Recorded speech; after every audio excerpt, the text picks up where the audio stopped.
So what we saw in the vice presidential debate was a much more traditional political debate. Trump and Pence had the most on the line. They're behind in the polls to Biden and Harris. And it was really on Vice President Mike Pence to change the dynamic of the race. That didn't happen. This is after, of course, the president and the first lady have been diagnosed with COVID. Multiple high-level White House officials have been diagnosed with COVID. And what Kamala Harris needed to do was not interrupt the upwards trajectory of the Biden campaign. Pence repeatedly interrupted both the moderator, Susan Page, and Kamala Harris, and pushed over his time. So much so that one of the most common phrases heard in the debate was Mr. Vice President. Susan, this is important. Susan, I want to add, Mr. Vice President, I'm speaking. I'm speaking. Appeal the Trump tax cuts. Mr. Vice President, I'm speaking.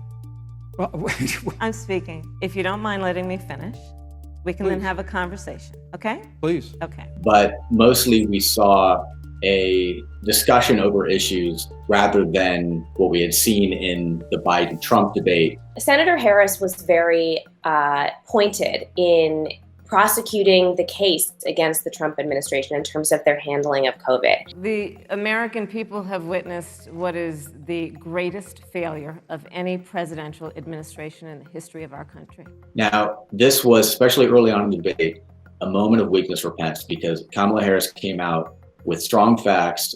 210,000 dead people in our country in just the last several months. Over 7 million people who have contracted this disease. 1 in 5 businesses closed. One thing that Vice President Pence did very well is that he stayed calm. He's trying to convince the American public that the Trump administration has this under control, and his temperament is meant to project that. But as Senator Kamala Harris said, how could you be handling this responsibly if 210,000 Americans are dead? President Trump and I trust the American people to make choices in the best interest of their health. Joe Biden and Kamala Harris consistently talk about mandates, and not just mandates with the coronavirus, but a government takeover of health care, Thank you, the Green New Pence. Deal, all government control. We're about freedom and respecting the freedom of the American people. So Pence was asked directly whether climate change is an existential threat. And he dodged the question. He didn't answer the question, but he did say, as I said, Susan, the climate is changing. We'll follow the science. It was one moment of several moments during the debate when Pence said something that was definitely not backed up by the actions of the Trump administration. Joe Biden and Kamala Harris want to raise taxes. They want to bury our economy under a $2 trillion Green New Deal, which you were one of the original co-sponsors of in the United States Senate.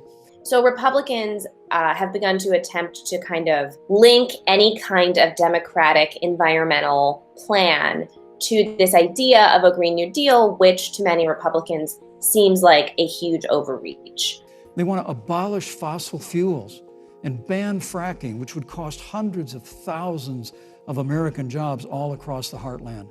So fracking is often used as a weapon in this debate over environmental protections because there are so many Pennsylvania jobs that rely on fracking, and Pennsylvania is the swing state. Despite what she said during the primary, the Biden campaign would not ban fracking and that their climate plan is not the Green New Deal. The confirmation of Amy Coney Barrett is sort of like a holy grail for somebody like Mike Pence.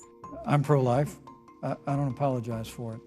Kamala Harris talked about what's at stake with the Supreme Court nomination. She talked about how another conservative justice could tilt the court toward making decisions that roll back access to abortion, and also how the Trump administration is currently in court and in front of the Supreme Court trying to strip away the protections of the Affordable Care Act. If you have a pre-existing condition, heart disease, diabetes, breast cancer, they're coming for you. So Pence saw an opening with the Supreme Court. And Senator the Harris. People, Susan, are voting right now. They'd like to know if you and Joe Biden are going to pack the Supreme Court if you don't get your way in this nomination. Kamala Harris wouldn't answer the question and pointed out directly that she and Biden have not been willing to directly say they wouldn't pack the court when they were elected. When asked about racial justice, Senator Harris was much more focused on the Black Americans who have been killed by police this year, while Vice President Pence quickly moved the conversation towards a question of law and order. And this was also the moment that a fly landed on Mike Pence's head, which was distracting. Pence was asked specifically if he had conversations with Trump when Trump went into the hospital about having to take over his duties. Pence totally dodged the question.